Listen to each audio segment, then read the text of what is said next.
વિસનગર શહેરમાં વરસતા વરસાદ વચ્ચે ખુલ્લી ગટર તંત્રની બેદરકારીનું જીવંત ઉદાહરણ બની છે।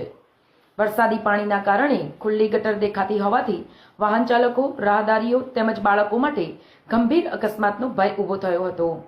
ગુરુકુળ રોડ ઉપર ખુલ્લી ગટર ઉપર ત્યાંના સ્થાનિક સોસાયટીના જાગૃત સભ્યોએ જવાબદારી નિભાવી ખુલ્લી ગટર પર તાત્કાલિક ઢાંકણ મૂકી કોઈ દુર્ઘટના ન બને તેવી સાવચેતી રાખી હતી।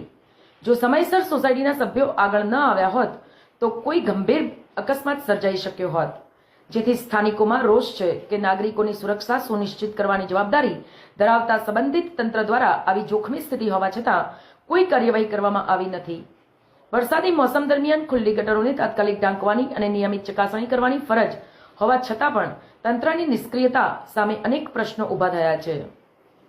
સ્થાનિક રહીશોએ તંત્ર પાસે માંગ કરી છે કે શહેરની તમામ ખુલ્લી ગટરોનું તાત્કાલિક સર્વે કરી સુરક્ષિત ઢાંકણ લગાવવામાં આવે તેમજ આવી ગંભીર બેદરકારી માટે જવાબદાર અધિકારીઓ સામે યોગ્ય કાર્યવાહી કરવામાં આવે, જેથી ભવિષ્યમાં કોઈ નિર્દોષ વ્યક્તિ અકસ્માતનો ભોગ ન બને।